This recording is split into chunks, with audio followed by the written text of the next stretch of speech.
Well, I'm just relieved to know that there's not serious squirrel criminal activity happening. It's true. Yeah, they didn't need to build a jail for all of the squirrel crime that was happening. They're not sharing their nuts. They're not sharing their nuts. Exactly. Anyway.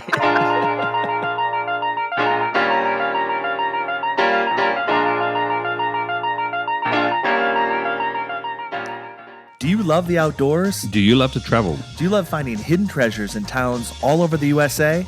Hi, I'm Joshua. And I'm Craig, and welcome to Treasures of Our Town, the podcast that takes you on a journey to explore the unique and charming towns scattered throughout the United States. Join us as we venture into some of the country's most intriguing destinations, uncovering hidden gems and local secrets along the way. On today's episode, Josh, we're chatting with a special guest. Her name is Megan, and she knows all the secrets of Iowa. Wow, I didn't know Iowa held so many secrets. Apparently it does. And looking at the show notes that she's updated, Josh, wow, we've got a lot to talk about. Oh my gosh, I'm so excited about this episode. Fun fact, Greg, I was born in Iowa. You're an Iowa boy. Well, then why are you living where you're living now? I'm an Iowan. Well, my wife lives up here, so fair but enough. I am a proud Iowan. All my family lives in Iowa, and I've traveled some of Iowa. Not all of it, because there's lots, as we will learn. There are lots of nooks and crannies in this state. And I'm excited that we're featuring it because, Iowa is one of those, they call them the flyover states. What does that mean, the flyover states? It means that people just fly over them and they're easily forgotten. Have you ever heard that term before? No, a flyover state. No, I haven't. There you go. It's new for me. Us in the Midwest, we often are called flyover states. Everybody goes to New York, and everybody goes to L.A., and everybody goes to Vegas, New Jersey, and Vegas. No, New Jersey definitely do not go to New Jersey. I can guarantee that. Yeah, and they fail to realize there's actually something in the middle of our country. Mm-hmm. And Iowa, almost smack dab right in the middle. Well, Kansas is smack dab in the middle, but Iowa... It's a beautiful state filled with corn. Yeah. I'm excited to learn more about it because, as you said, I'm looking at the show notes right now. There's some stuff there I've never heard of before, and I'm excited to talk about it. We really are. Meanwhile, Josh, before we get started, though, and before we get Megan to come on board, Megan, I will have to ask which way to pronounce it. It's Megan. Megan. It's Megan. Yes. Not Megan. It's not Megan. It's Megan. See, we call it Megan in Australia. Interesting. If her name actually is pronounced Megan, I'm going to blow my mind. Yeah, because in Australia, it's Megan, as in Megan, Megan. Well, if she is in Australia, you could call her Megan, but let's call her Megan. Yeah. Okay. apart from talking about how to pronounce a name, what have you been up to recently, Josh? Anything different? Anything new? What's been happening? What's new? Yeah. I wasn't expecting you to ask me this question. Well, that's because we've got to do some banter beforehand. I know. Remember? We've said that last episode. But I didn't write any of the banter into the show notes. No, you didn't.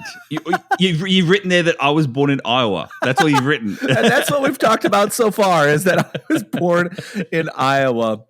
Well, let's just say this. This is very unrelated to travel. This is actually opposite of travel, but all summer we have been spending renovating the main level of my home. That's right. And that takes a lot of time and money. Yeah. Well, a lot of time for your wife, especially. I mean, she's been doing it while you have been traveling too. I don't worry. I see the Instagram pages and the Instagram posts. That's really cool. Yeah. It looks really good though, Josh. It looks. What's your favorite update so far? Oh, the wooden floors. We ripped out all the carpet and all the tile in our main level, and we have covered it with real wood floors, maple. It's maple. It's beautiful, maple wood. The biggest question in that case, and how's Goliath handling the wooden floors? It's very slippery for him. Very, very slippery. Poor little fella. There's a new challenge when he is playing fetch to when he runs around. He looks like he's a little cartoon. Like the Roadrunner when he can't get his traction. That's what's happening. It's all happening, but nothing underneath. Oh, that's super cute. That's super. And where is Goliath right now as we speak? Is he on the floor next to you? Oh, there he is. Speaking of him. On cue. That was not edited at all. I promise you that. Wow. He is at my feet. See, he knows. Yeah, he is at my feet. He knows we're talking about him. Yeah, that's funny. I did see as well, Josh, you got all your videos out now as well for the cache tour videos in Germany. That was really cool. Well, they're not and of all course out. Well, they will be by the time this is published. Oh, yeah. Because we're time travelers. Exactly. Yes, they are all out. They're all out. You're correct. Anyway. Yes, they're all out. I've seen them all too. They're all edited very, very well. Even the last 2 episodes. Yeah, the last 2. I struggled a little bit with the last 2, only because, as you can understand, and as everyone understands as well, if you're traveling on a trip for any length of time, whether it be 10 days plus, especially, you start to lose that energy level for your trip. Everyone does, whether you're filming or not. You know what I mean? Yeah. And so you didn't lose energy level on camera, but what you did lose is you lost the amount of footage per day, where it got slowly less and less and less. So. Although that last episode in Vienna was maybe one of my favorite places to visit. So that turned out real nice. Yeah. That's really future nice. Josh talking right now. But well, not really, because we think about it as well. Like you and I both seen it, so true. It's not really a future for us. Yeah. But just talking about that one, the Beethoven place where he was buried. You can be buried next to Beethoven for a fee. Probably a very large fee. You said $100,000 in your vlog. Yeah, I'm not sure if that's correct or not. Yes, yeah. Well, you can't be buried next to Beethoven, like next to him, but in the same cemetery, like where the tomb is. But that's it's very expensive. And you know who else is in there? Falco. Do you know who Falco is? No, inform me who Falco is. Falco sings Amadeus, Amadeus, Amadeus, Amadeus. That was his big hit from the 80s. That makes sense now. The reason why you and Daniel were dancing. Yeah. When you were at his grave. Yeah. I thought to myself, that's a bit rude, but anyway. But no, obviously you're dancing to his song. Falco wants people to dance on his grave. Oh, that makes sense. I'm not dancing in joy of his departure. I'm dancing in honor of his artistry. Musical history. Was it just a one-hit wonder as well, like Vanilla Ice? Falco, he has some other good hits, but he had a breakthrough album that hit the charts in the United States, and that kind of skyrocketed him to fame. Right. So I don't know if it's a one-hit wonder, but maybe a one album wonder, like one album really took off. That's fair enough. Speaking of travel, Craig. Yeah. Yes. You were about to go somewhere. I am, hence the reason why we're recording this quite early. I'm actually about to head off to South Africa. That's so Cape Town in particular. Cool. That's so cool. Yeah. Have you ever been? 12? No, not at all. Not at all. So 12 days in South Africa. I think 9 of those days are going to be in Cape Town, in and around Cape Town itself. And then we're doing 3 days on an African safari and actually staying in the safari lodge. Wow. Where you wake up and there's a giraffe just walking past your window, or a lion's attacking a gazelle or something, Wow. That sounds very exotic. And I will say a prayer for you that you don't get attacked by a lion. Well, yeah, but that would be kind of cool. Now, so. It would be a good story. As long as I'm vlogging at the time. Yes. Let's be honest, Yes. If you don't, hopefully it'd go viral. Yeah. If you don't vlog it, it doesn't happen. That's true. I get really sucked in on TikTok on all the videos of people being chased by bears. And they're talking, hey bear, hey bear, hey bear, hey bear. Yep. Yep. There's your travel tip for the day. If you encounter a bear, just don't run away. And just yell, hey, bear. Apparently, there's 3 different types of bears. There's 3 different types of things you have to do. I think it is. So the brown bear is different to the black bear is different to the grizzly bear, So maybe we should ask Canadians out there. Let us know if you're a Canadian out there. And they'd know more about the bears than anyone else, I'll be honest. Maybe we should do a whole episode about bears. Bears. It's not a bad idea. Bears, Beats, and Battlestar Galactica. What movie is that from? That's actually from The Office. That's Dwight Schrute. I knew to be something with you. It's either television, movies, or a song. I watch too much TV. I'm a child of the 80s. You know what? Iowa. Should we get Megan on? We should get Megan on. And I just want to say before we get Megan on, I'm excited about this because speaking of movies and TV shows, do you know this quote? Is this heaven? No, it's Iowa. Do you know that quote? I don't really off the top of my head, but I'm thinking I've seen it or heard it in one of your actual old videos. Right. That's right. It's the video where my grandma came out of the corn.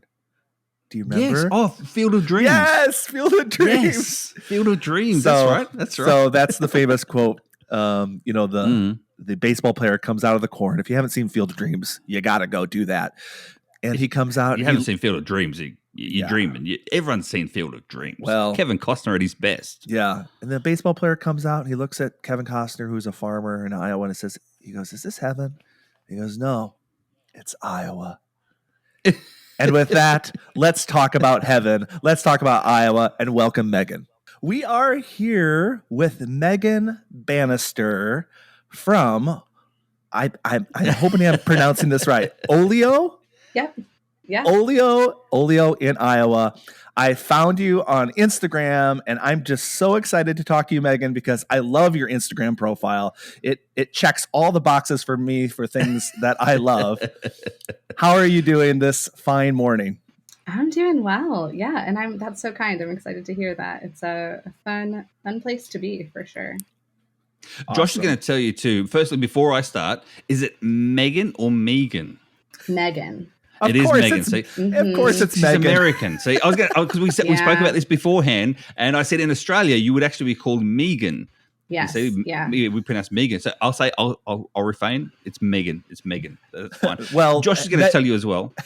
What were you going to say, Josh? I was going to say, Megan, have you ever been to Australia? I have not, but I hear that y'all have so many big things. Well, that was one of the things from TikTok that people were like, okay, you have to go here, but next you have to go to Australia. Yeah, because they're called snakes and spiders and crocodiles. You know, they're the big things in Australia. Yeah, exactly. Yeah. No, it moved up the bucket list quite a bit, but now I have not been. Nice. Well, you can reach back out to me if that's the case, and I can tell you all the best places to go and the big things that I've seen in Australia, even the big potato, Josh. But anyway, I digress. Let's get back to Iowa. Yes, of course. Let's get back to secret Iowa, which is after this book is released, Megan, is not going to be a secret much longer, which is a great thing because I was actually born in Iowa. I have black and gold blood flowing through me. And now let's just get this clear right before we continue the interview any further. Are you a Hawkeye? Are you a Cyclone? Or are you a Panther? See, I have disappointing news for this, which is that I am not an original Iowan. What? I'm a transplant, and so I don't care. And I didn't go to any of them. No, so I went to Drake, which is in Iowa, but not very good with the sports. Okay. So I don't have an allegiance, which is always for colors only. Black and gold tend to be more of my leaning, but Iowa State game. I'm always like, I'm just here for the snacks. I don't care who wins. Okay. Well, we can continue to talk to you then because you did say that you prefer black and gold colors. Yeah. Okay. So Megan, you are, from my understanding, you are an author. You are a blogger. Is that right? Mm-hmm. And also, of course, you have a very awesome Instagram profile. Tell us a little bit about you and your interest. And, you've wrote a book about supper clubs, which I'm very interested in. I'm really curious. I mean, I've heard of supper clubs, but I really want to know what defines a supper club. How is it different from a restaurant, whatever. But Megan, just tell us a little bit about yourself and your background. Yeah. So like I said, I'm an Iowa transplant. So I moved here about, almost 15 years ago to go to college and then just never left. I really fell in love with Des Moines, which is where I'm based now, and just kind of loved the size of the city, how easy it was to do things and get involved, and was really surprised that there was so much to do. And so have a traditional journalism background, but kind of started writing about things I was doing in Iowa and road trips I was taking just from a purely for fun perspective of none of my family lived here. I wanted to share kind of my new state and what I was doing. And it's just kind of evolved from there. So I've been a freelance writer. I've worked, in marketing. I've done kind of all the things, but now get to do this full time, which is really, really fun. So And then, yeah, it's led to, I have a blog where I write about a lot of the places I visit, particularly like the weird and wacky spots. And then it has led to 2 books, which has been a really fun adventure as well. I did see those 2 books itself, but another important question for me is Olio in Iowa. Where does Olio come from? Yeah. So in addition to being Italian for olive oil, which is not the root, No? but people ask about that one sometimes too. So olio means like a serendipitous mixture of things, and so that was kind of what I like to find when I travel. And it just sonically sounded really nice with Iowa as well. So that's kind of how we ended up there, and it's just stuck after all that time. Wow. There I you love go. that. So it's not olive oil. Not olive oil. No. I am very Italian, but not. One of my friends was teasing me the other week. She's like, at some point you should go to Italy and do like an olive oil, like specific spinoff. And I was like, that just might be an idea. That could be fun. Very true. Very true. Mm-hmm. So we are very excited to talk to you because this podcast is all about some of those hidden locations that not everybody always thinks of. And this, I believe, being a Iowan born person, I believe Iowa is one of those places that people often don't think about to travel to and to visit. So I'm just so excited. I saw the show notes and I've traveled through Iowa quite a bit, and there's so many things on your list here that I have never even heard of before. So I'm really excited. I'm excited. So, but let's first talk. You've written 2 books. The first book you've written is about supper clubs, not only supper clubs, but Iowa supper clubs. So my question, first of all, is like, what actually defines a supper club? Sure. So that was kind of the like root question of that project, which I think is really funny because there's not really one definition. It kind of depends on who you talk to and geographically where you are. And we were actually, when I was working on it, at dinner with some friends, and one of them is clerking for a judge. And he was like, it kind of sounds like the Supreme Court decision on pornography, where you can't define it, but you know it when you see it. And I was like, actually, that's 100% correct. That is it. So they are kind of like ephemeral. So a lot of them I like to usually describe to people as like, kind of your classic steakhouses. You're going to walk in and there's going to be like wood paneling, usually like no windows, really low lighting. They're going to have like a classic bar area where you can get like your old fashions or lemon drops, kind of those classic like steakhouse cocktails. A lot of them are very meat heavy. So you'll have, prime rib and tenderloins and, rack of rib in Iowa. In Wisconsin, a lot more of them do like the fish fry because a lot of them are on lakes and things like that. Iowa and Minnesota, you'll find more of the like pork and beef products. You'll find, relish trays. So that like crudité spread that you might remember from like a Sunday lunch type situation with your cheese spreads and your like pickled meats and pickled herring and that kind of thing. And then some of those ice cream drinks, like your grasshoppers, your pink squirrels, that kind of a thing. So kind of classic steakhouse. A lot of them also have some sort of a tie to either prohibition or like mob activity or like gambling, some of those kind of more nefarious things. And so they're called clubs because a lot of them started as key clubs. And so you would have a membership to go to this restaurant essentially where you could drink. And so in Iowa, one of the things I learned when I was researching for this book was that we didn't get liquor by the drink until really late after Prohibition. And so it was like 1967, I believe, before in Iowa you could go and order a drink with your dinner. And so a lot of these places sprung up because, you were going out to a nice dinner. You wanted to have your, lemon drop, your vodka soda with dinner. And so you would essentially pay to have your bottle of vodka live on the shelf at your favorite restaurant. And then they could pour it for you because they weren't selling it to you. It was your vodka. And that's kind of how they got around it. So that explains a lot of the no windows, a lot of the kind of out of the way locations for some of them. But yeah, it was a ton of fun to work on. And so the book is kind of the beginning part is what is a supper club? What are some of those traits and things that you can expect to find? There's a pretty big section about ones that are closed that no longer exist. Back in the day, like 40s to 60s kind of era, pretty much every tiny town in Iowa had one. Lots of rural highways, byways, kind of those were where you would find them. There's obviously a lot less of those now. And so then the back half is 10 that are still open that you can go visit and eat at today. And it came out August 2020, which was not excellent time for a book about atmospheric dining. But all of them except for one is still open. So that is really, really fun. That's really cool. And of course, Josh, just to let you know as well, all these links are in the show notes. Yes. Well, I don't know about you, Craig, but now just as she was describing some of that food, my mouth was already watering.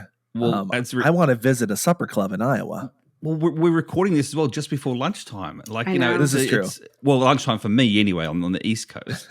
And so, I'm getting hungry. When I think of supper, Josh, the word supper as well, I do think of an old-fashioned name. Like supper is very old-fashioned name. And so, I do think of that thing as well, Megan, as well as that, the guys with the old-fashioned hats that come in and have to take their hats off as they walk through the door, which boys don't do these days. You know what I mean? Like that sort of style. They dress up to go out for dinner.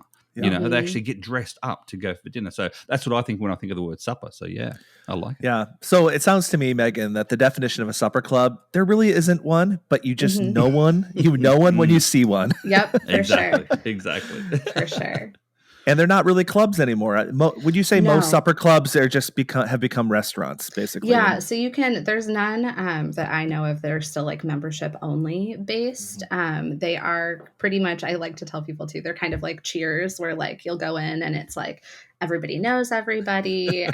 Like they have their very staunch regulars. Most of them don't take reservations unless you have like a really, really large party. And so some of them, there's one up in Mason City that's been there for more than 100 years, owned by the same family. They start forming a line at 3:30 typically. On the weekends, they don't open until 5, but people will wait in line and drive down from the Twin Cities to eat there. And they have that's why they have the bars, because then, you put your name on the list and you get a drink and you get some onion rings and hang out for an hour or two and wait for your table. So it is kind of about that like leisurely dining experience too, which I think we're not as used to anymore. I think I've been to some supper clubs before. And the one I'm thinking of that I really love is you walk in and what you see first is a display case just filled with raw meat. That does sound right. and you point and you're like, I'll take that piece. And then you go sit down and they go sit down and you cook it. Delicious. Yes.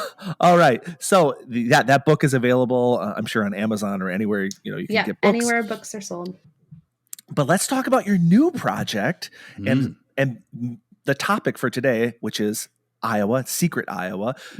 So you've been there for 15 years. What motivated you to create this new project, Secret Iowa? And what is it about? Yeah, so I love finding kind of all of the weird and wacky spots. That's just kind of always been what I gravitated to wherever we were traveling. And so when I moved to Iowa, I think one of the really common things I hear from people, both in Iowa and then if I'm traveling somewhere else too, is like, well, why are you here? Like, why would you take the time to drive? And I'm a big driver. I always prefer to drive over fly. But people be like, well, why did you stop here? Like, why? There's nothing to see here. And so I've kind of made that my personal mission to disprove people who are like, there's nothing to see in the Midwest or in Iowa or in any of those places. And so this project came about. This publisher I'm working with actually has a series of secret books. So you can find, Secret Route 66 or Secret Chicago. But they didn't have an Iowa title. And so it seemed like a really excellent fit to get to talk about some of the secrets around the state that maybe, people have heard about the place, but they don't know the backstory of it. So there's some that are, truly hidden gems that you've probably never heard of. But then I also wanted to see if I could include some things like the Iowa State Fair that people, is our biggest event of the year. People kind of know that if they don't know anything else about Iowa, for better or worse. But I wanted to find, what are some secrets and kind of little nuggets that people might not realize about these things that they interact with on a regular basis too. Now, Megan, as well, so this is basically a guide to the weird, the wonderful, and obscure components or parts of Iowa. I like that. Do you have one specific part, weird thing that not that many people know about, but you do, and you feature in the book at all that you can think of? So one of them, so there's 84 different places in the book that you can still visit. Wow. So they're all place-based. So even if it's something that was like a historical event, there is still some sort of a marker that you can kind of learn about it and still go somewhere to see more today. And so one of them that I really love, that since I mentioned the Iowa State Fair, is the story of Baby Mine, who is a baby elephant that after the Depression, like hundreds of children donated money to purchase a baby elephant for the Iowa State Fair. And her name was Baby Mine. And she lived at the fair for like 10 to 15 years before they realized like it is very cost prohibitive for the fair to own an elephant. An elephant for like what 10 days or whatever. Yes, well, and she would travel the country, like they would tour her, and they had a full-time person that was like in charge of essentially like her care and travel and all of these things. But that's one that people are always like, "What, really?" And you can actually another one of my favorite things about the fair is there's a museum. So you can go to the State Fair Museum when you visit the fair.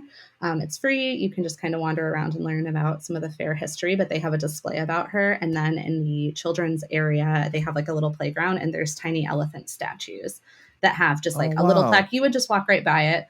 But it just has like a tiny plaque with her name on it. And yeah, so that was one that was really fun that like, I think everyone has probably knows of the fair, has been to the fair. But it was fun to kind of uncover some of those pieces of history that people might not think of. Okay, so you brought up the Iowa State Fair. Now, as we speak right now, the Great Minnesota Get Together is happening. I don't know if you know, Megan. I am in Minnesota. I have looked at your Instagram profile. You have been the Minnesota State Fair. You have been to the Iowa State Fair. Now, we have to discuss it. I know. It's controversial. Which fair is better? Oh, it is a big controversy. And my Iowa-born husband always teases me because he's like, "You're going to get excommunicated." I do really love the Minnesota State Fair. I actually just sent a friend there this week because she was like, "Is it worth driving?" And I was like, "Listen, it's pretty great." And she texted me yesterday and said like, "It's amazing here." And I was like, I know. It's magical. Yeah, the Minnesota State Fair is really great. I do think both of them have things that I love. I do love the diversity of food at the Minnesota State Fair. Like there is lots of very different stuff that we just do not have. So I love that. But it's been, probably 5 or 6 years since I've been. So I need to make a return trip at some point. I have been to the Iowa State Fair when I was a child. It feels much more, I feel like the Iowa State Fair is much more connected to its rural roots. Yes. Where the Minnesota State Fair is in the city. Of course, we have all the barns and we have the big pigs and all that stuff, but it's Iowa's more what you would maybe think of if you were to draw a cartoon of what a state fair should look like. Yes. But the Minnesota State Fair is very dynamic. It just has a lot to offer. So for sure. All right. So, gosh, Megan, we have a whole list of things here. We do. Of few things. Your top. I see here your top 10 locations, and you have 84 in the book. So this is like an exclusive, Craig. Like the book hasn't even come out yet. Well, she is going to reveal. It will by the time this is published. This is true. When's the book being published? September 15th. It'll be out. September 18th. This is released September 18th. Perfect timing. This is the book launch podcast of That's right. Secret Iowa, and I'm very proud of that. But there's 84 locations in the book. Megan, you have a list here of your top 10 locations in Iowa. Now, is this, this is subjective, right? But is this your top 10, your favorite, or are you just cherry picking out of the 84? This is my cherry picked list from the 84. Okay. And I tried not to include things that I thought we might talk about otherwise. So this is like a good smattering, but I also tried, and when I was working on the book too, I tried to be really intentional about making sure that they are like geographically diverse. As well as like diverse in terms of like, they're not all museums. They're not all like things that you pull off to the side of the road for 5 seconds and then keep driving, like to try to just make it be a little bit more, I live in Des Moines. I live in central Iowa. I spend a lot of time here. I could have easily put like 10 to 12 things about that, but I wanted to make sure that we kind of shared the love across the state. Well, these locations are, they fit the bill. They must be pretty secret because I have not heard of many of them. But maybe I'm gonna back up a little bit because there's some major, I'm gonna say major things in Iowa that people that are listening to this around the country or around the world may not realize. And I'm just gonna bring up the first thing. We're kind of I don't know if you're familiar with geocaching, Megan. Yeah. Okay, you are familiar with geocaching. I am. Yes. Yeah. Have you ever done it before? I have. Yes. Yes. Well, one of the reasons we love obscure places is because people often hide geocaches at these locations that people are proud of, that they want to bring people to. And one of the places that geocaching brought me was the future home of James T. Kirk from Star Trek. Yes. The future home. It's so funny. The future home of James T. Kirk, which I believe he's going to be born, 21 something. 2228, I believe is the year. That's really good. March 22nd, 2228, they have decided is the future birth of Captain James T. Kirk from Star Trek. Yeah. So this is in Riverside, Iowa. I believe in one of the episodes, I believe in Star Trek 4, he references that he is from Iowa. And do you know the history of like why the city decided that would be the home? So one of the Riverside City Council members, he is a big Star Trek fan. His name's Steve Miller. And he was actually reading, Gene Roddenberry wrote a book called like The Making of Star Trek that had just like a bunch of behind the scenes stuff. And while he was reading this book, he learned that he's supposed to be born in, and all it says is a small town in the state of Iowa. And so he took that upon himself, and this was in the mid 80s, I believe, took it upon himself to check and see. And as far as he could tell, no other city had claimed the future birthplace yet. I love it. So he decided, like, why not? Why not us? And so he brought it to the city council in March of 1985 to like try to stake claim to being the birthplace.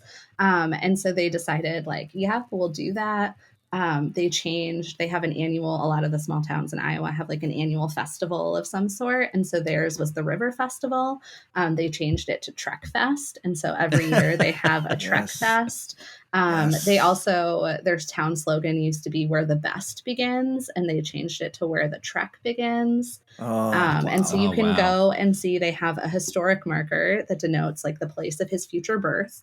It's like behind their city hall. Yes. And it's then, also a geocache. It's also location. a geocache. Yeah. It is. And then they also recently put up a like life-size bronze statue of him in one of the parks.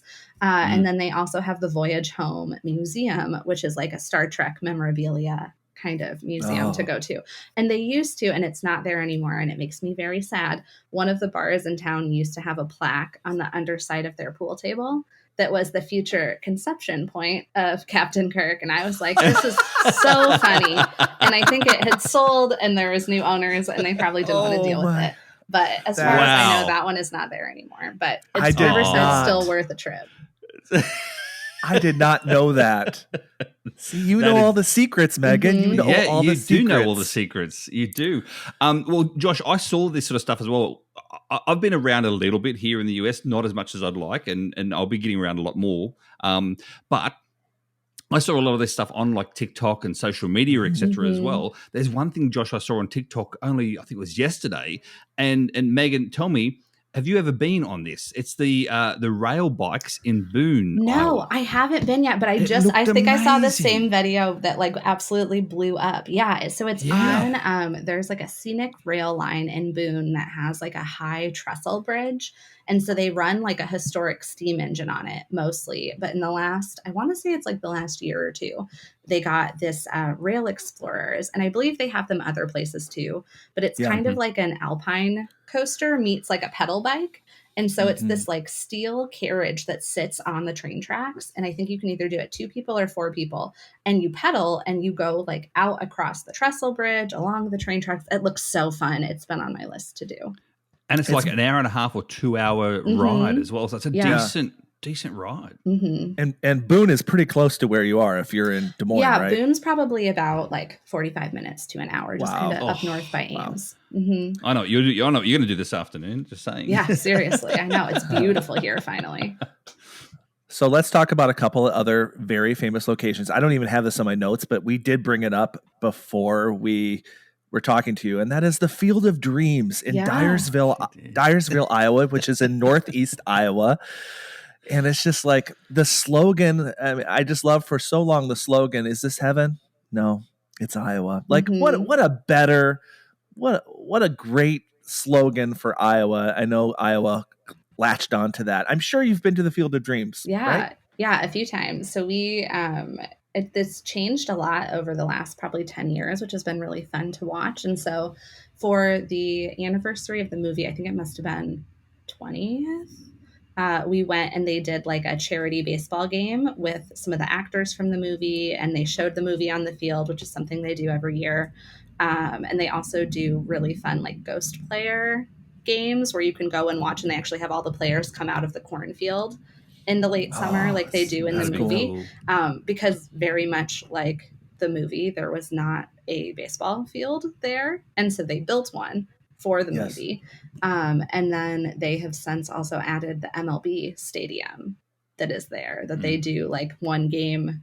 I don't think they're doing one this year, but the last couple of years they've done like one professional game a year at the Field of Dreams. And it's so cool and it's so fun. And that one actually is in the book because there were some cool like movie fact things that people don't know, like the disembodied voice that does the if you build it, he will come.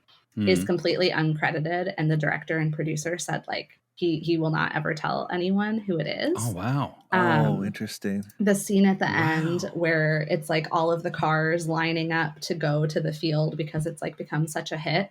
They actually, because of when it was filmed, like that's not CGI, that is actually all of the rural highways in town being filled with cars, and they had to recruit like everybody from the surrounding communities and like broadcast over the local radio frequency so that people knew like turn your lights on now, move, like it's just some really really fun interesting stuff. But yeah, it's such a cool, even if there's not an event going on. They recently in the last couple of years have opened up the farmhouse too, so you can like rent the farmhouse as an Airbnb and kind of get the full experience. But yeah, it's a really really cool spot. That's really nice. Before we get into though the top 10, Josh, because we've got to move it along. There's a lot to get through.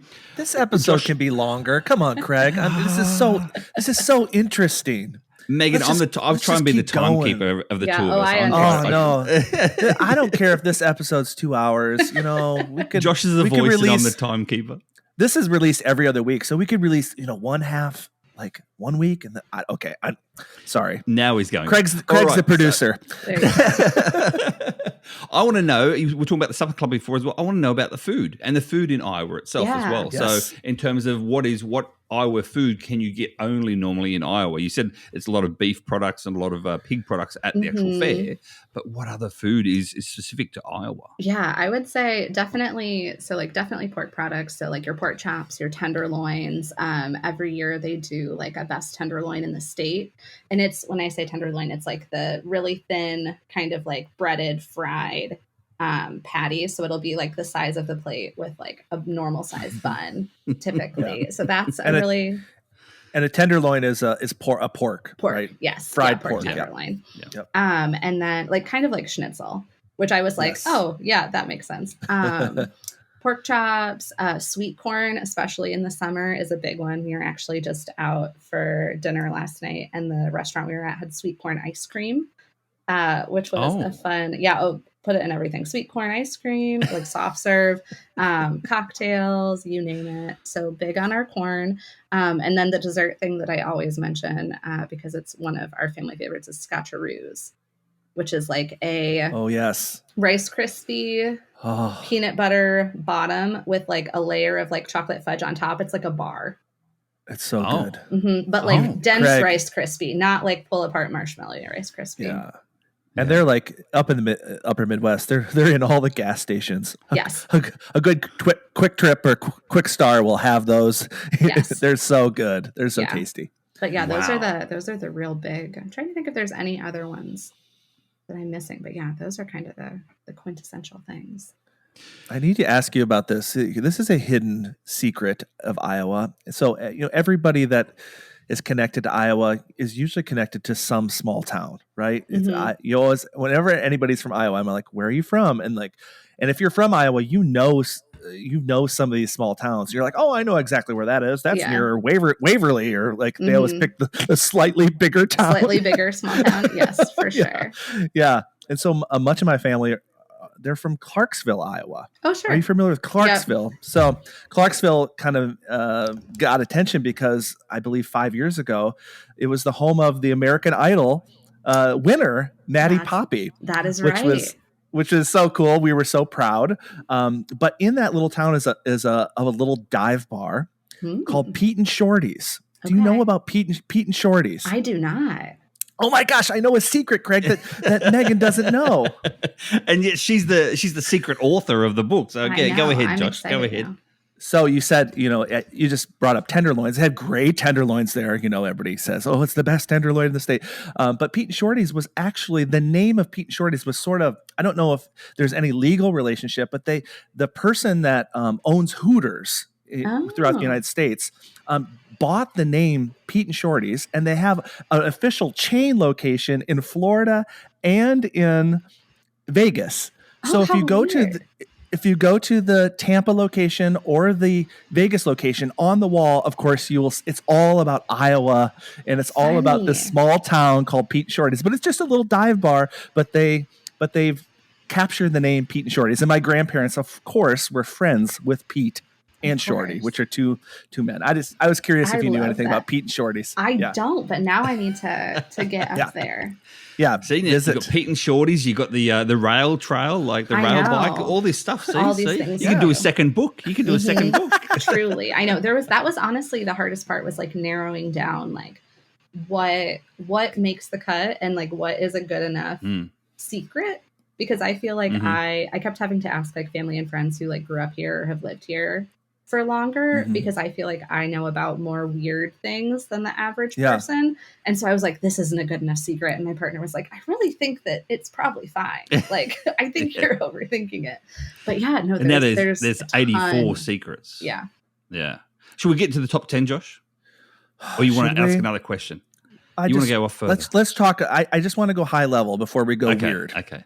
Because some of these are weird. People need to know that the American Gothic house from the famous American Gothic painting, which is hanging in the Chicago Institute of Art. You know what I'm talking about, Craig? I do now. It's the man with the pitchfork. And the one I've seen. You and Reese actually reproduced it at one time. Yes. See? Yes. I know these things. Yes. He watches my videos. Which is, it's the farmer and his daughter. Everybody thinks it's the wife, but it's a farmer and a daughter.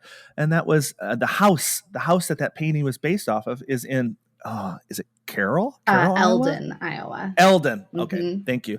Megan, have you been? I'm sure you've been there. Do you have any thoughts about times? Yeah. So it is one of like the most iconic Iowa places for sure. And is one of the, I think it still is. It used to be the most parodied piece of art of all time. And so that one is also going to be in the book just because it's such an interesting backstory that I think people like recognize it and know that it's there. But it was just like a random house that Grant Wood was happening by when he was in town to visit another artist. His home and studio in Cedar Rapids is also in the book, which is a place that I hadn't been able to visit until I was doing research. But it is like a carriage house, essentially, that he lived in the upstairs of for about 12 years. And it's managed by the Cedar Rapids Museum of Art now. But he was also, in addition to being an artist, like a metal worker and an interior designer, and like was really involved in the local theater and is the reason that Cedar Rapids has such a big local theater. Like there's just a lot of interesting facets to his life that people I think don't usually get with like your American Gothic and on. But yeah, this was just a random house that he happened by and was like a little bit judgy about it because it was a really popular style. So this architectural style is called Carpenter Gothic.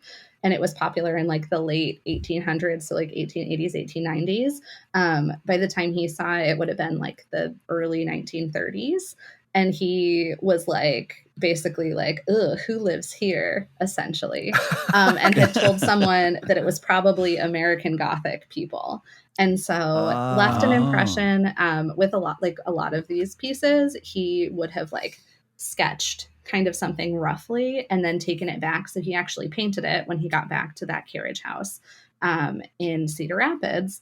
And then the woman in the painting is actually his sister, who sat for him not daughter. to be the model. But then the man is actually his dentist, because he needed a man to model. So it's his dentist and his sister, and they actually never modeled at the same time. So they didn't meet until like 10 or 12 years after the painting was completed. So he did a lot of his work that way. And then, it is part of the collection of the Art Institute of Chicago. And he actually entered it in, they had like a competition for American art every year, and he entered it and won bronze, which included a $300 cash prize. And then they bought it for an additional $300 in 1930. Oh, wow. Which is like an that'd insane... be a lot. That's an insane amount of money compared insane. to now. Yeah. Yeah. But no, definitely worth a visit. They have a really great interpretive center that you can visit. And then you can also, borrow some outfits and dress up like the models of American Gothic and take your own photo in front of the house, which is really fun. Josh did, didn't you? Yes, I did. And the lady that was running it that day, because it wasn't that busy when we visited, she was so into it. She goes, she was like, I'll take your picture. I know the perfect angle to make it look just make it look just like the painting. It was so cool. It was an awesome stop. They used to have so you can go inside the house now once a month. They open it up for tours, which is kind of fun.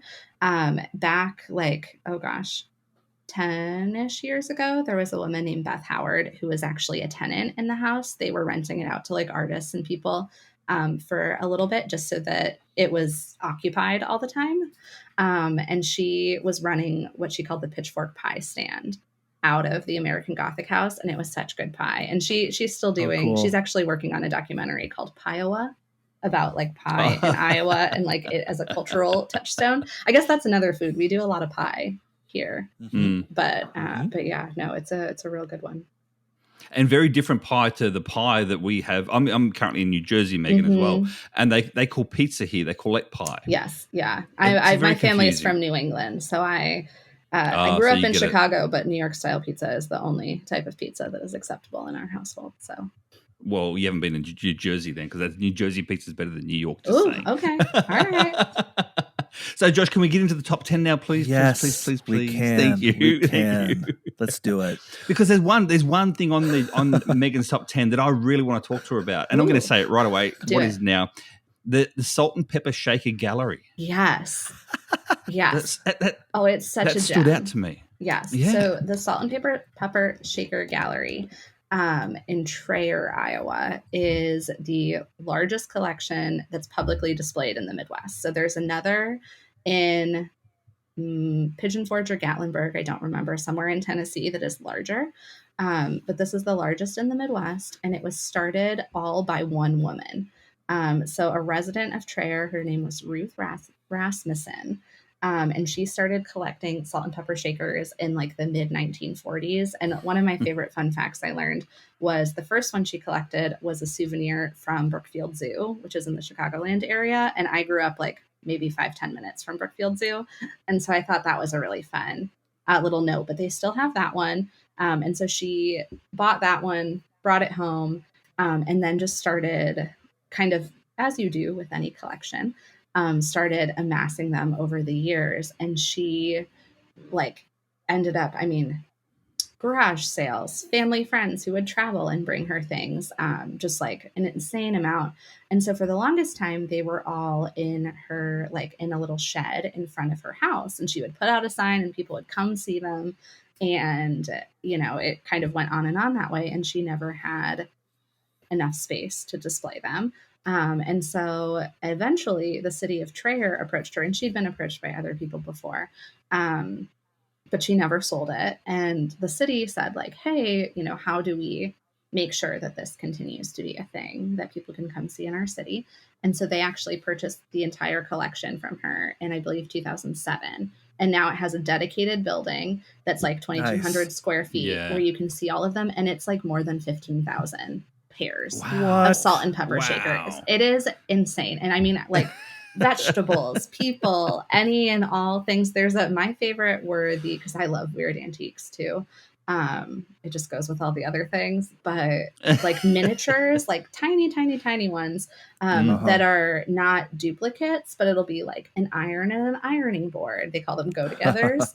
And so those are really fun, but yeah, they just a ton of salt and pepper shakers. And then, they have been getting them donated by people too. And so they have, I think they said like thousands in storage that they just don't have room to display, that are either duplicates or weren't part of her original collection. But one of the things I thought was so cool was that she had like meticulously kept track of all of the different pairs that she had and where they came from, with like recipe cards. And so she had cataloged all of them and like labeled all of them. So when they took over the collection, it was like there was already essentially like a Dewey Decimal System of all of her salt and pepper shakers, which I just think is incredible. Wow. The reason why I was so impressed by just that, the idea of that, well, my mother-in-law, she's similar with her salt and pepper shakers as well. She was so excited the other day. She come back from going on a flight somewhere with United, and they got an upgrade. And in the upgrade, she got like obviously her meals come out, and her meal come out, and she had a salt and pepper shaker, little plastic ones, but they were little golf balls, a white golf ball and a grey golf ball. So cute. They're now pride like in pride spot in her house, up on the wall, up on a shelf. Yeah, that's right. So that's the reason why I thought to myself the salt and pepper shakers was one of them from there. Josh, you know what? Do you have any on your list? I have. Ooh, it's 2 legs. It's two legs. 2 legs. So Megan's just showing for the audio listeners. She's showing us literally 2 bent female legs with white boots. Yeah, they've both got white, and then you can then put the legs. You can put it comes, and the salt and pepper comes out of the knee of the leg because it's bent up. Now you can place them together like a lady or apart, and it looks a bit more provocative. But anyway, exactly. It reminds me of what my grandmother from Iowa says about salt and pepper shakers. She's like, when you pass them, when somebody says pass the salt, she says they're married. You never pass one without the other. You always keep them together. So if you really wanted to mess things up in that museum, you would just like start separating all the shakers. Wouldn't that be horrible? That'd be it'd be a sin. A nightmare. According to my grandmother. All right, next one. Council Bluff, Iowa. Council Bluffs, Iowa, which is right across the border from Omaha, Nebraska, which we have actually talked about a little bit on this podcast before. Never heard of this before. The Squirrel Cage Jail. Yes. So it is what? It is what it sounds like. So I tell people it is if you took a jail and you put it on a Lazy Susan. And so from the outside, it looks like a normal brick building. On the inside, you walk in and it is a circular, like cylinder jail that is 3 stories, and the jail cells are pie pieces, and it is on a Lazy Susan. So it rotates around. And so there is only one entrance on each floor. And then once you're in there, it rotates around and you are suspended in your jail cell. Locked in. You can't get out until it goes back around to the door. Wait, for you. Yeah.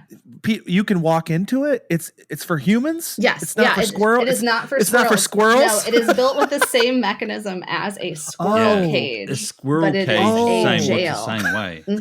You thought it was a jail for squirrels, Josh. I was like, all I was imagining was you go to a park in Council Bluffs and all of a sudden you see a squirrel jail. Jails for squirrels. No. So it was a jail for humans for like many years, until I want to say like the 1960s.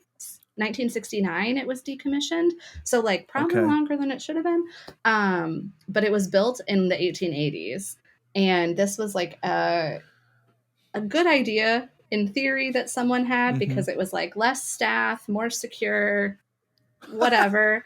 In practice, it has some flaws that I think you get to pretty quickly in the thought process, which are like, A lazy Susan needs to be balanced. And so it was pretty easy for it to become off balance. And so the gears would get stuck. So people would get stuck. Especially if you got a guy my size in one side and a guy Josh's size in the other. So right. So you'd have to like really balance out people. And like, so that was a big problem. I mean, people's limbs, as you can imagine, maybe would get stuck. So there's some pretty grisly stories that way. And was operational for, like I said, I mean, decades and decades. It's currently one of the only remaining ones. So there was one, I believe, in Missouri and one in Indiana. This is the only one that was 3 stories. I think those ones were like 1 or 2 stories.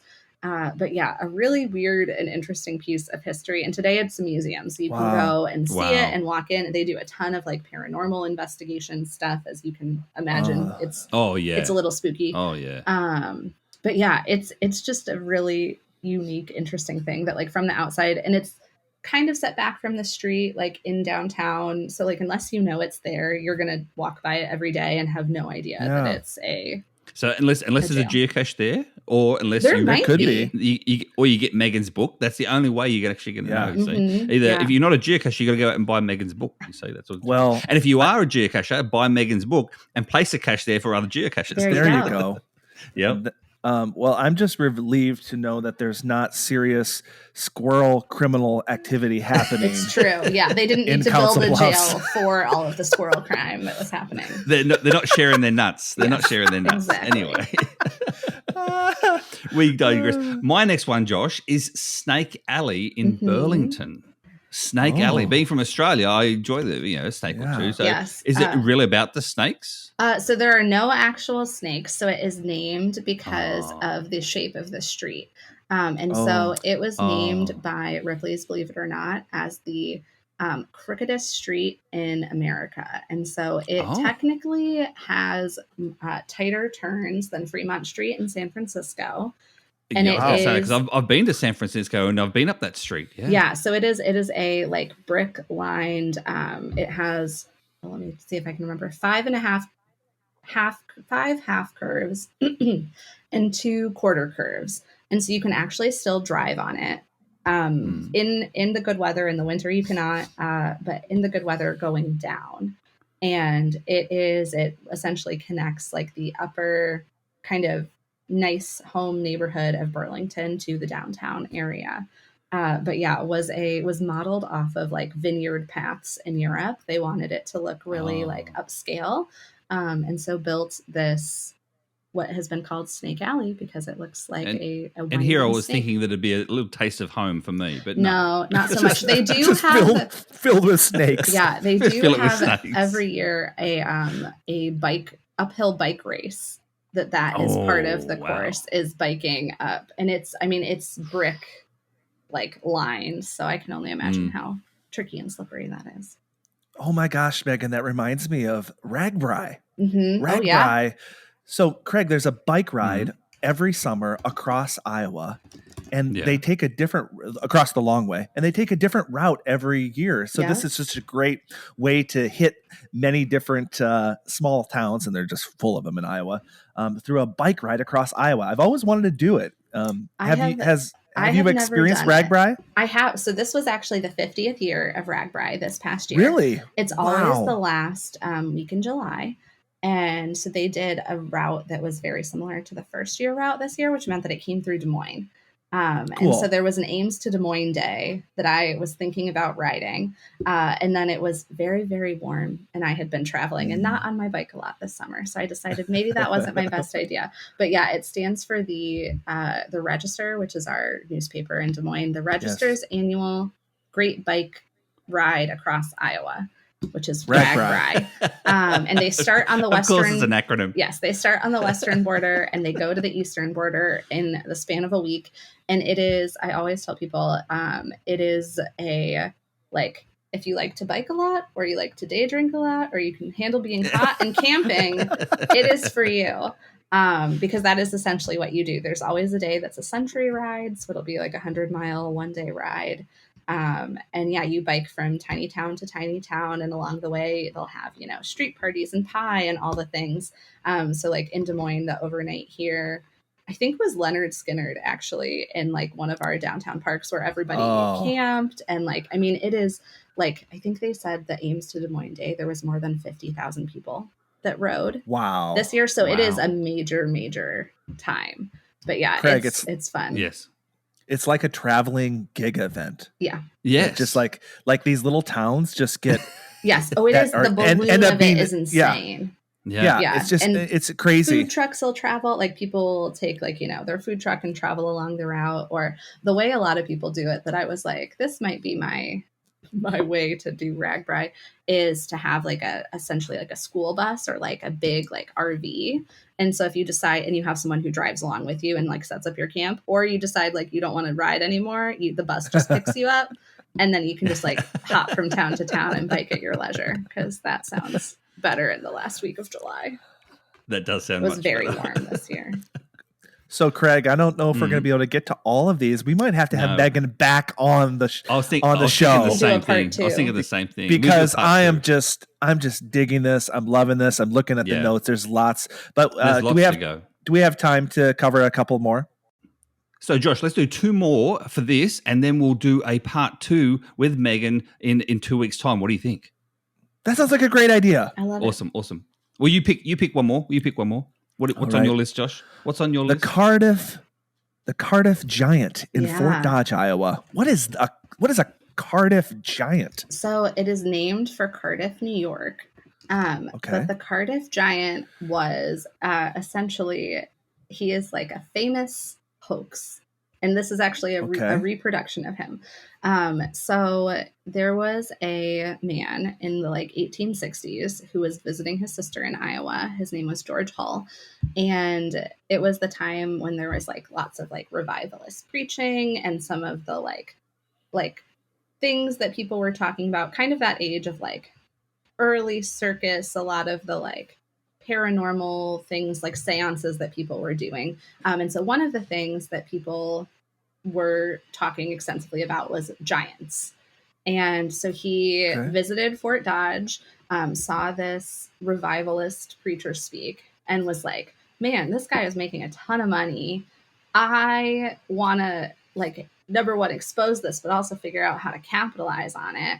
And so he decided, he was in Fort Dodge, and one of the main exports of Fort Dodge at the time was gypsum, which is like a limestone rock. But it's like very sandy looking and has like this beautiful blue veining in it that he thought like, oh, this could look like skin. And so he got a piece of the stone, mined and quarried. And he had a artist, I believe out of Chicago at the time, carve a fake giant out of the stone that he was going to discover on accident as a petrified giant. And so he had this giant sculpture created, had it shipped to New York, and they buried it in a field. And then he paid some guys who were helping a farmer like dig a well to find it and be like, look at this great discovery. And so it was, I mean, it worked. He was making boatloads of money, charging people like $1 a piece to come see this archaeological find. There's a Mark Twain article. There's a couple actually Mark Twain articles and maybe even a short story about it. P.T. Barnum wanted to buy it from him, and he was like, absolutely not. So P.T. Barnum created his own fake version of it that you can still see somewhere. The original one is still in New York. I believe it's in Cooperstown at a museum. But because of the connection to Fort Dodge and the fact that like the stone originally came from there, it's always been a part of the local history there. And so they actually had a local artist get some gypsum and create a reproduction of the reproduction, the fake.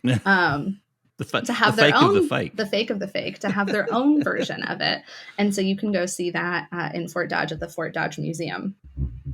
And it only in America, Josh. Yeah. I'm looking at the funny. Pictures. Yes. I'm looking at the pictures right now, and it's just kind of like it's just a stone man. Kind of looks like an alien. It does kind of look like an alien. They have added a leaf for modesty. I see that. Which is very funny because he is, but it's, and some of the historical pictures too are like a real hoot of them like discovering it. And oh my gosh. So that's one that is like some fun folklore for and sure. the actors That's as well. They'll be acting the whole time like, oh, what is this? What is like, this? Oh, yeah. Yeah. Wow. Only in America where you fake something just for money. Yeah, like, just for really. the fun. There's no other country in the world. Gotta love it. You gotta love it. Well, going from the large things, and the last one we're going to talk about in this episode itself is the world's largest garden gnome. Yeah, and he is actually my caveat is he's the world's largest concrete garden gnome. I should have put that in there. Oh, that's very important. It is. You can't miss that detail. Yes, do not miss that. As with many world's largest things, there is specificity to it. Yes, nuances. Yes, nuances for sure. So he is the world's largest concrete garden gnome. His name is Elwood, and you can find him in Ames at Ryman Gardens. So that is a really, really fun one. He's super, super cute. And they put him in for like an anniversary of Earth Day. But it's like I think he's 18 feet tall, and he's just like very, what you think of when you picture like your stereotypical garden gnome. But while they were building him, they learned that there was another gnome being built that was like they had already cast the concrete and learned that there was another one being built that was slightly taller. I think he's 15 feet. This one I think is 18 feet. And so they decided like, well, it's built with something else, so we will just go with it's concrete. And that is how. They didn't put like stiletto heels or no. up his boots. If you look at a photo of him, he's very bottom heavy and has a really pointy hat already. And so I don't know that you would have made up the additional 3 feet in an easy way. That's fair enough. He's very bulbous. Yes. I'm looking at him right now. Yeah, he's adorable. He's very cute. He's got a little trowel and some flowers. And if you go visit, an additional secret is there's a little sign that has his name. It says like Elwood, world's largest gnome. And then there's like a little carrot with concrete in there, so they've kind of poked fun at it. But on somewhere around that sign, there is an additional mini bonus gnome that you can find if you know what to look for. Mm-hmm. It sounds like a geocache, Craig. Yes. It does, like a little bonus geocache. Yeah, around the corner. is it hidden? I like it. Is it hidden in plain sight? Yes, and you just have to. Oh, yeah, it's on him. It's on his body? Near the sign. Near the sign. Oh, it's near the sign. So there you go. Oh, I love that. That's fun. I know. Well, thank you so much for everything, Megan, and stick with us because we're going to go into part 2 very, very soon. But Josh, I was just thinking as well. We've got a Patreon group of people. We very appreciate them a lot. Now, Josh, Patreon. Yes. We're going to talk about Patreon first before we end the show. But I've thought about something. I haven't even run this past you because I just thought about it then. For any new Patreons, or for any of our Patreons itself, as of the end of the part 2 of this. So the end of part 2 of this, if you're a Patreon, you have a chance to win one of Megan's books. Hey-o. There you go. So end of part 2. So if you're listening to this is part 1. Okay. Get in now. Make sure you become a Patreon because you've got 2 weeks before the draw for one of Megan's books. So there you go. What else can we say about Patreon, Josh? We really appreciate your support of our podcast. By supporting us, you'll help us create even better content, having awesome shows like this one with Megan. And I'm just going to say it, Craig, this might be my favorite show so far. I'm really loving it. That's because you're an Iowan. Yeah, but I'm just amazed. It's the spirit of this podcast is like there's so many things that I didn't even know. And I know quite a bit about Iowa, which is pretty awesome. So to keep this going, please consider joining our Patreon at patreon.com/treasures of our town. Yes. And so obviously next episode, Josh, is part 2 of this one here right now. And so how can people find us as well? Well, of course, they can find us at Treasures of Our Town Podcast at gmail.com, or you can follow us on Facebook, Instagram, Twitter, and YouTube. So, Megan, thank you so much for being on our show. I've really enjoyed our conversation, and please go out and get Megan's book, Secret Iowa. You can get it, I'm sure, on your website or Amazon or wherever books are sold. I know I'm going to get one for myself, and I'm going to to buy a couple more for my Iowan family as well, because they're going to read through it. Grandma's going to read through it. She's going to be like, oh my gosh, I have never knew that existed. And you know why she didn't know? Because it was a secret, but it's a secret no more because Megan has revealed it. Spoiler alert. So that's it for our show today, guys. Please subscribe, rate, and review on your favorite podcasting app. And as always, Josh, may your travels lead you to the most unexpected and amazing hidden gems around the world. See you next time. Bye. Bye-bye.